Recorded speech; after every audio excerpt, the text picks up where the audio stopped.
দোল উৎসব উপলক্ষে শিলিগুড়ি মহকুমার বিধাননগরে বর্ণাঢ্য শোভাযাত্রা। অপ্রীতিকর ঘটনা এড়াতে ড্রোনের মাধ্যমে নজরদারি পুলিশের। দোল পূর্ণিমায় মেতে উঠেছে গোটা দেশ থেকে শুরু করে রাজ্য, ঠিক তেমনি পিছিয়ে নেই দার্জিলিং জেলা। মঙ্গলবার দোল উৎসব উপলক্ষে শিলিগুড়ি মহকুমা পরিষদের অন্তর্গত ফাঁসিদেওয়া ব্লকের বিধাননগরে বর্ণাঢ্য শোভাযাত্রা। এদিন বর্ণাঢ্য শোভাযাত্রাটি শুরু হয় বিধাননগর হাইস্কুল ময়দান থেকে।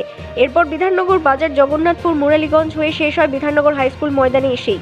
এদিকে দোল উৎসব উপলক্ষে যাতে কোনো রকম অপ্রীতিকর ঘটনা না ঘটে তার জন্য মোতায়েন করা ছিল বিশাল পুলিশ বাহিনী। পাশাপাশি দার্জিলিং জেলা পুলিশ আগেই জানিয়েছিল যে দোল উৎসব উপলক্ষে যাতে কোনো রকম অপ্রীতিকর ঘটনা না ঘটে তার জন্য ড্রোনের মাধ্যমে নজরদারি চালানো হবে। ঠিক সেই মতো ড্রোনের মাধ্যমেও নজরদারি চালাচ্ছে পুলিশ। অন্যদিকে ট্রাফিক পুলিশের তরফ থেকে একাধিক পদক্ষেপ গ্রহণ করা হয়েছে। এদিনের এই বর্ণাঢ্য শোভাযাত্রায় পা মেলান এলাকার বিশিষ্ট থেকে শুরু করে এলাকার সাধারণ মানুষ।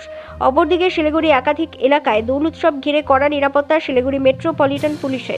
শিলিগুড়ি মেট্রোপলিটন পুলিশ সূত্রে জানা গিয়েছে, শিলিগুড়ির একাধিক জায়গা দোল উৎসব চলছে, যার জন্য ইতিমধ্যে নজর রাখা হচ্ছে কোথাও যাতে কোনো রকম অপ্রীতিকর ঘটনা না ঘটে তার জন্য শিলিগুড়ি মেট্রোপলিটন পুলিশের প্রত্যেকটি থানা সজাগ রয়েছে।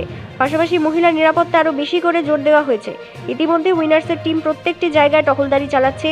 সব মিলিয়ে বলা যায়, একদিকে যেমন দোল উৎসব ঘিরে যাতে কোনো রকম অপ্রীতিকর ঘটনা না ঘটে তার জন্য দার্জিলিং জেলা প্রশাসন প্রস্তুত রয়েছে, অন্যদিকে শিলিগুড়ি মেট্রোপলিটন পুলিশও প্রস্তুত রয়েছে।